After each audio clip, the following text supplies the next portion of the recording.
سلام سلام على آل مكة وذاك المقام. بسم الله الرحمن الرحيم. الحمد لله الذي تنزه عن الساتر والحجاب وظهر في كل شيء لذوي الألباب. أشهد أن لا إله إلا الله وحده لا شريك له الملك الوهاب. وأشهد أن سيدنا محمدا عبده ورسوله الأواب. اللهم صل وسلم على سيدنا محمد الحاكم بالعدل والصواب وعلى آله وصحبه وذريته إلى يوم المآب. صلاة وسلاما دائمين متلازمين إلى يوم الحساب. أما بعد. Yang kita hormati dan kita cintai para habaib dan alim ulama, para muhibbin, hadirin, hadirat, rahimakumullah. Alhamdulillah, segala puji bagi Allah atas anugerah yang selalu dilimpahkan kepada kita. Salawat dan salam kepada junjungan kita Nabi besar Muhammad sallallahu alaihi wasallam dan kepada para sahabat, zuriat dan pengikut beliau sampai hari akhir. Al-hikmatu tsalisatu wassalasun minal hikamil ataiyah. Qala al-Imam Ahmad ibnu Athaillah As-Sakandari rahimahullah wa nafa'ana bi ulumi.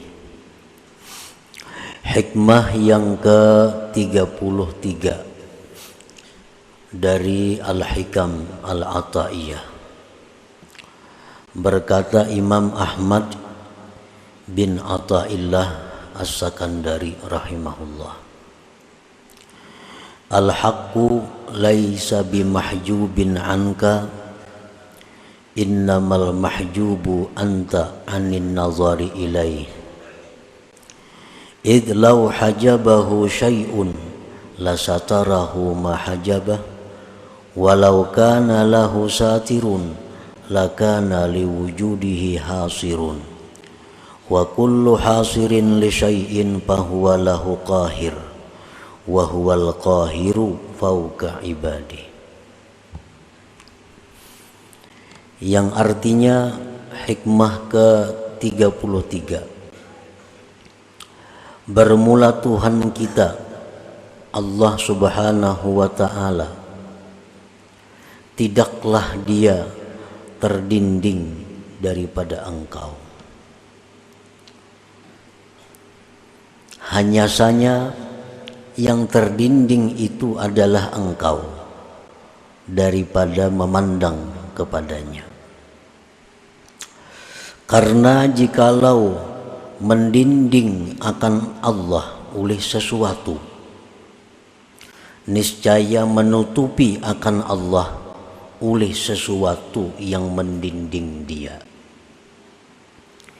Jikalau ada bagi Allah sesuatu yang menutupi, niscaya bagi adanya Allah itu ada yang membatasi. Dan tiap-tiap yang membatasi bagi sesuatu, maka yang membatasi itu bagi yang dibatasi menguasai, mengalahkan.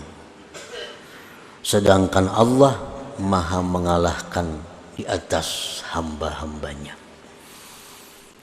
Para muhibbin rahimakumullah, itulah kurang lebihnya terjemah daripada hikmah yang ke-33.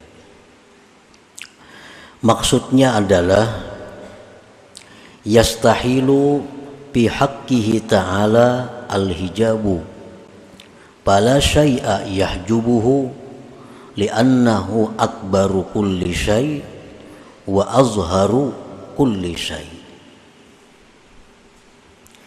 Mustahil artinya tidak diterima akal.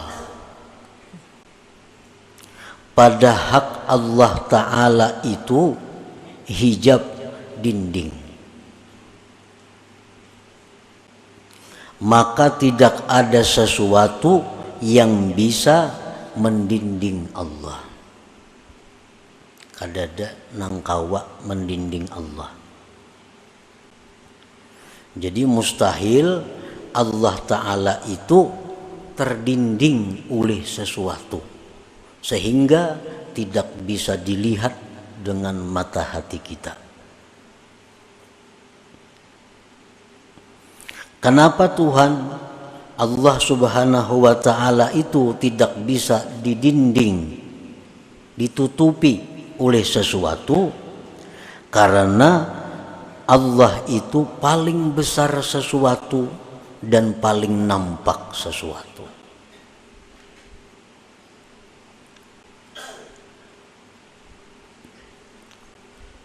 Allah itu maha besar. Selain daripada Allah itu kecil. Maulah nang kecil ini melindungi lawan yang maha besar. Kan mustahil.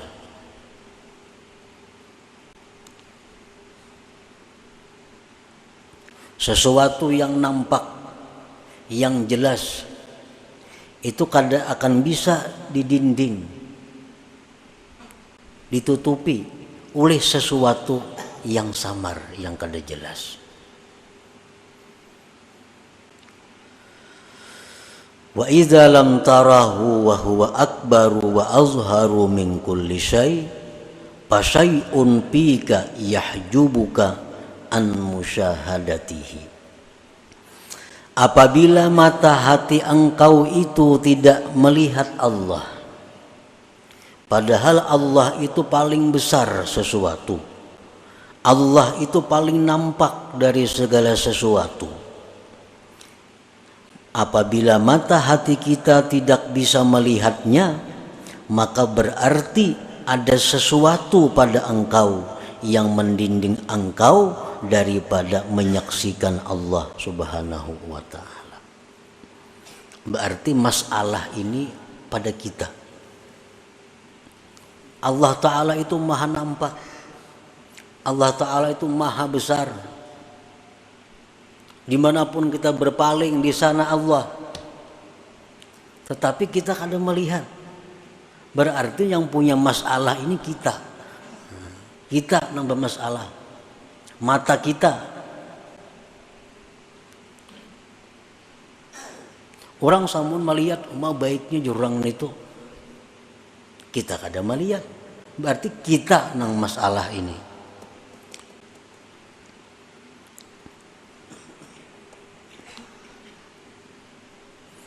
Nah, apakah sebabnya kita itu tidak bisa musyahadah kepada Allah?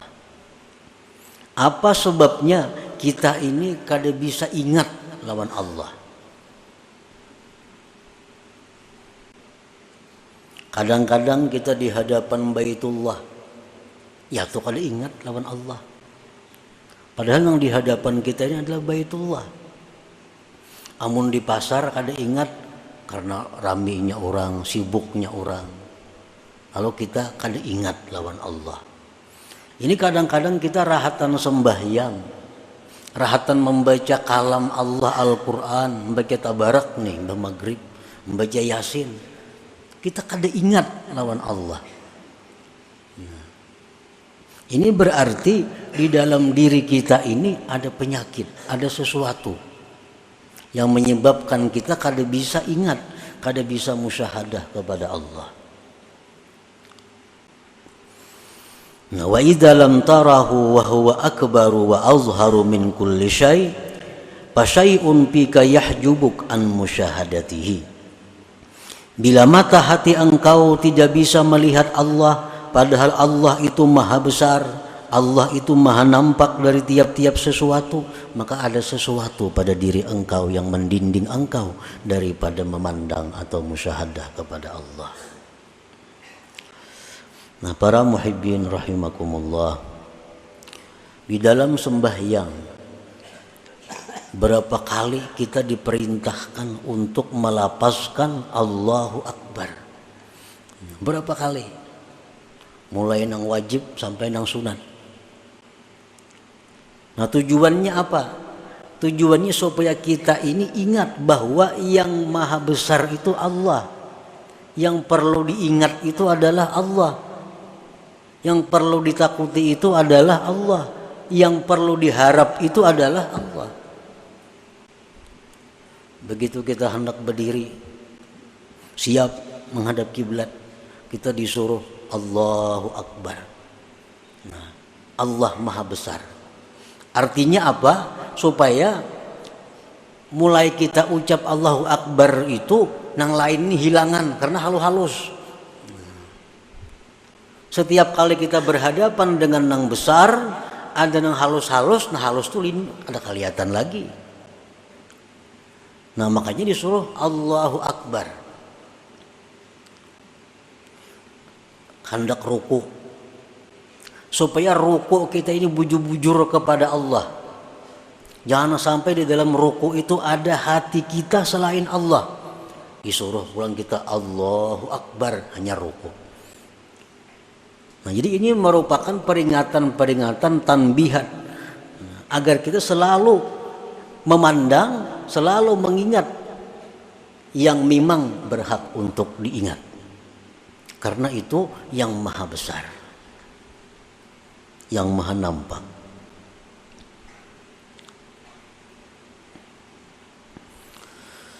Nah, apabila kita sudah mengakui Allahu Akbar, Allah itu maha besar, sudah meyakini Allah itu maha nampak, Allah itu sangat jelas, tapi kita kada bisa melihatnya, kada bisa mengingatnya, berarti ada penyakit di dalam diri kita yang wajib kita hilangkan penyakit itu, yang wajib kita tinggalkan penyakit itu.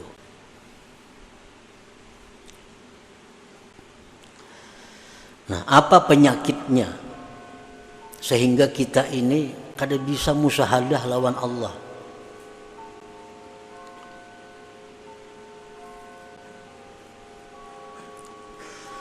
Disebutkan oleh Imam Ahmad Ibnu Athaillah di dalam hikmah yang berikutnya. Al-hikmatur rabi'atu wassalasun. Ini hikmah yang ke-34 ini menjelaskan kepada kita penyakit yang menyebabkan kita selalu lupa kepada Allah. Ukhruj min awsafi basyariyatik an kulli wasfin munakidin li'ubudiyatik litakuna linida'il haqqi mujiba wa min hadratihi qariba. Keluarlah engkau dari sifat-sifat kemanusiaan engkau, dari tiap-tiap sifat yang bertentangan dengan kehambaan engkau, agar engkau bisa menyahut panggilan Tuhan dan bisa dekat kepada hadrat Tuhan. Nah, jadi ternyata yang menyebabkan kita ini kada bisa musyahadah kepada Allah, yang menyebabkan mata hati kita ini selalu terdinding daripada menyaksikan Allah, ternyata penyebabnya adalah sifat-sifat basyariah kita, sifat-sifat kemanusiaan kita yang bertentangan dengan kehambaan kita. Kan kita nih hamba, kita mengakui pada kita nih hamba, tetapi sifat-sifat hamba itu kada kita hiraukan dalam diri. Kita mengakui hamba, tetapi kita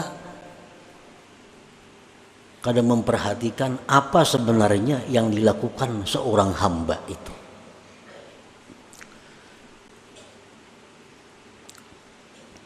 Nah, maksud daripada hikmah yang ke-34 ini adalah khalli qalbak anis sifatil madhmumah al-bahimiyyati was-sabu'iyyati wasyaitaniyati war-rabbaniyah wa halliha bi sifatil ubudiyah yukshaf lakal hijab alladzi fik fatarallaha akbar wa azhara kulli syai.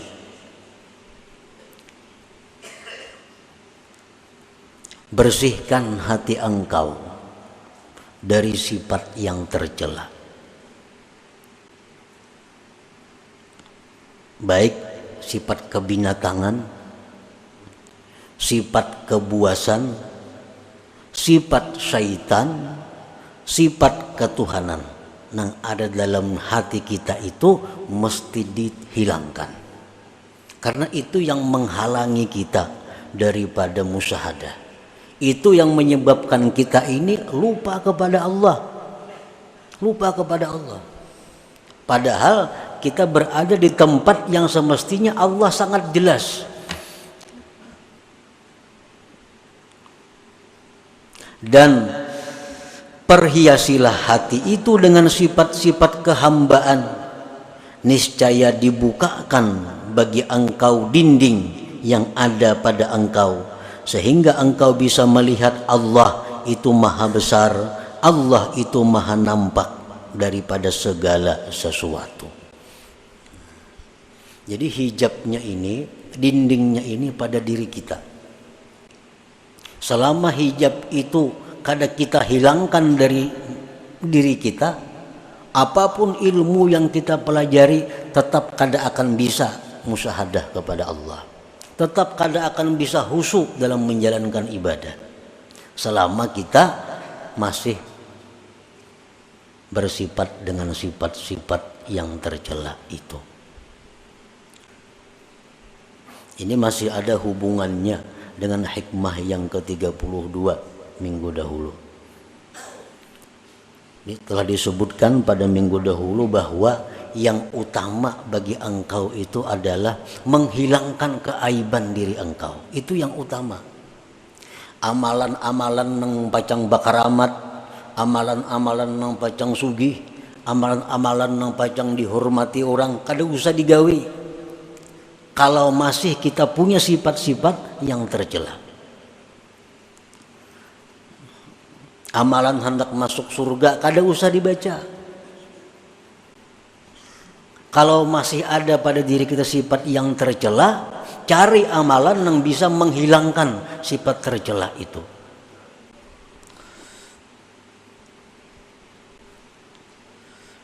Sifat bahimiyah. Kita lahir ke dunia, seorang manusia ini disertai dengan 4 sifat itu. Sifat kebinatangan, kebuasan, sifat syaitan, dan sifat ketuhanan. Keempat-empatnya ini mesti dibersihkan. Sifat bahimiyah itu macam apa? Kebinatangan itu kaqada'i syahwatil batni wal farji wa ma yatba'uhuma min hubbiz zina wa hubbil mal. Sifat kebinatangan yang ada pada diri kita ini adalah selalu ingin meluluskan syahwat perut dan syahwat kemaluan. Ini sifat kebinatangan. Nang jadi prioritasnya adalah makan dan kawin. Bahasa kitanya itu. Pikirannya nih makan lawan kawin. Nah ini sifat kebinatangan yang menyebabkan kita kada kawa ingat lawan Tuhan.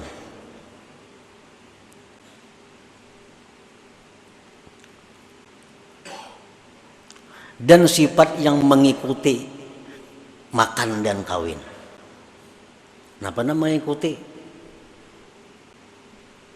Pertama, kalau orang ketujuh makan itu pasti ketujuh lawan duit, karena kada kawang makan kada berduit. Bila orang ketujuh kawin itu ketujuh berhias, berhias perlu duit. Kawin tuh perlu berhias.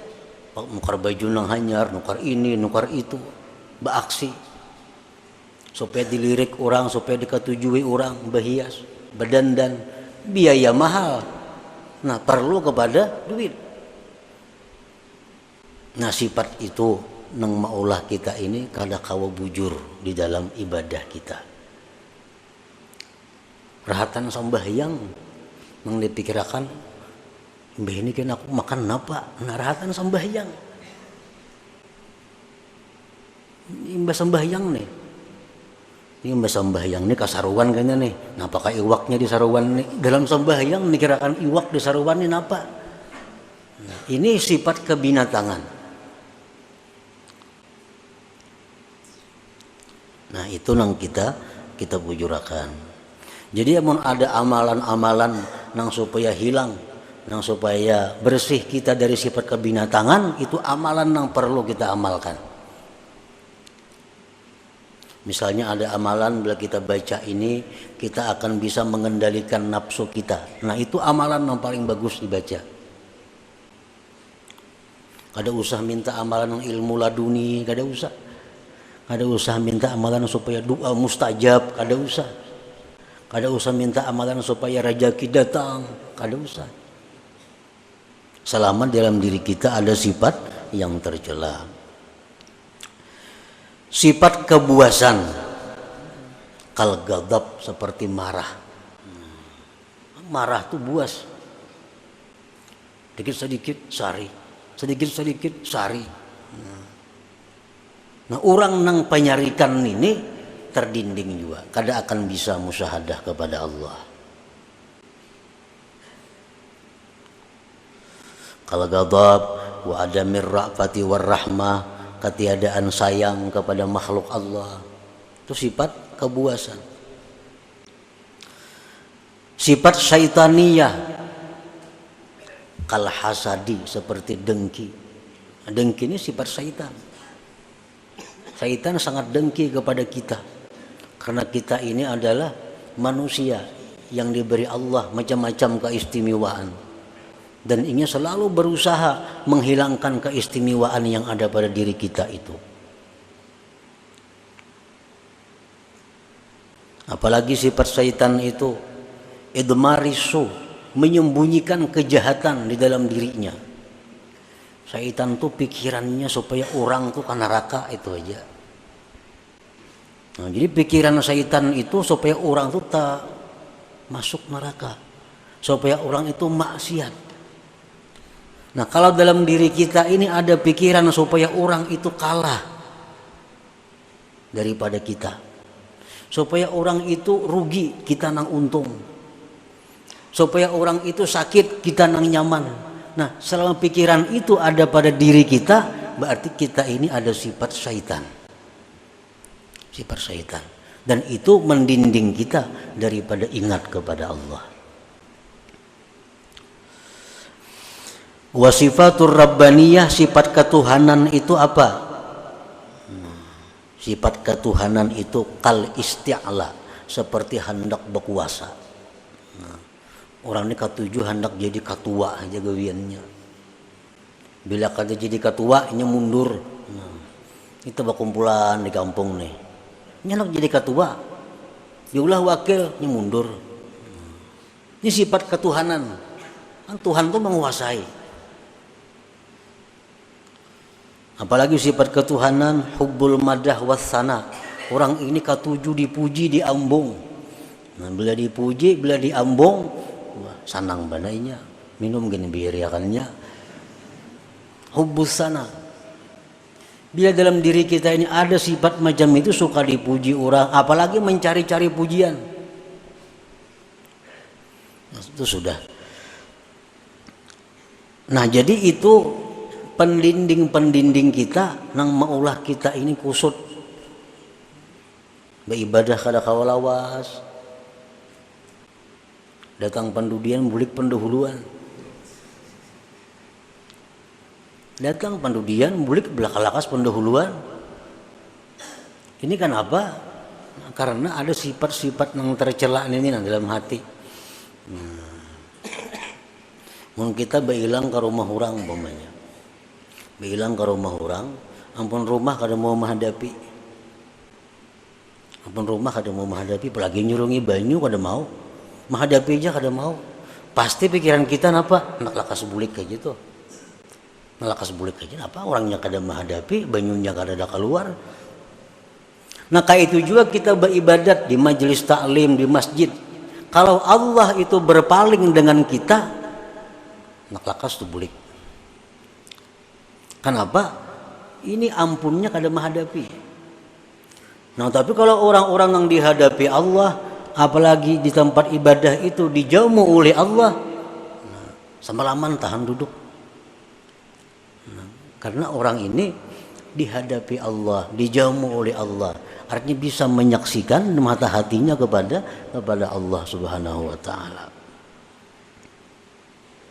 Dan ini kebanyakan kita. Mengapa aja urusan kebaikan nak lakas tuntung. Bila urusan kebaikan pasti hendak lakas tuntung. Kemudian kada sanggup itu menghadapi. Nah, kenapa? Karena Allah berpaling. Ini kada bisa melihat. Mata hatinya kada kuntak. Nah, karena terdinding oleh sifat-sifat yang kebinatangan yang berkuasa dalam diri kita. Nah, kemudian lagi sifat kehambaan. Nah, sifat kehambaan yang mustinya sifat kita tuh. Pertama, taat. Itu sifat seorang hamba. Mustinya taat kepada Allah, taat kepada hukum. Ini sifat seorang hamba. Apalagi sifat seorang hamba itu tawadhu. Itu sifat hamba, tawadhu. Apalagi sifat hamba ikhlas, berbuat itu untuk tuannya, beramal untuk Allah. Nasihat, ini sifat hamba. Nasihat ini artinya apa? Menghendaki agar kawan ini nyaman, agar kawan ini baik, agar kawan ini selamat. Itu nasihat. Itu sifat seorang hamba. Nah, bila sudah sifat-sifat kebinatangan, kebuasan, syaitan, sifat rabbaniyah itu sudah kita hilangkan dari diri kita dan kita hiasi hati dengan sifat kehambaan kita, maka otomatis sudah kita bisa musyahadah kepada Allah. Musyahadah kepada Allah. Sembahyang kita memandang Allah, ibadah kita membaca Quran memandang Allah. Maka akan kita temukan kenikmatan-kenikmatan ibadah, kelezatan-kelezatan ibadah. Fahina idin tasduqu fi qaulika Allahu Akbar. Nah, maka pada ketika itu engkau menjadi orang yang jujur dalam perkataan engkau Allahu Akbar. Kita ini kada jujur banyak. Kita harus mengakui bahwa kita ini kada jujur. Terutama kepada Allah. Terutama kepada Allah. Kita mengucap Allahu Akbar. Nahap Allahu Akbarnya. Angkat tangan lagi. Tapi pada praktiknya kita kadang menganggap Allah itu yang besar. Ada usaha kita yang maha besar. Ada duit kita yang maha besar. Jabatan kita yang kita agungkan mati-matian. Ini kada jujur dengan Allah. Dalam sembahyang, inna salati, sembahyang ulun, wa nusuki, ibadah ulun, wa mahyaya, hidup ulun, wa mamati, mati ulun, lillah, bagi Allah Rabbil Alamin. Itu pengakuan dalam sembahyang. Jujurlah kita itu, hidup kita ini untuk Allah. Jujurlah kita mati untuk Allah. Jujurlah kita beribadah untuk Allah. Nah, ini kebanyakan kita kada jujur.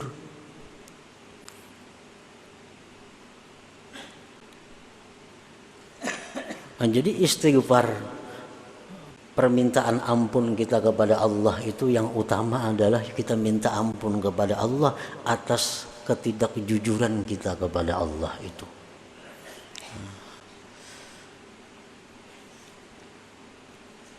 Fahina idin tasduqu fi qaulika Allahu Akbar, maka pada ketika itu engkau sudah bisa bersih hati dari sifat yang kada baik dan sudah berpakaian dengan sifat yang baik. Pada ketika itu engkau bisa musyahadah kepada Allah, maka jujurlah engkau dalam perkataan engkau Allahu Akbar itu. Namun kita melihat nang besar itu nang lain kada kelihatan lagi, mestinya macam itu. Nang ganal, hadapan kita ini nang ganal, nang di belakang tuh halus-halus kada kelihatan lagi. Tapi kita ini sebaliknya, nang halus-halus itu nang nampak lawan kita.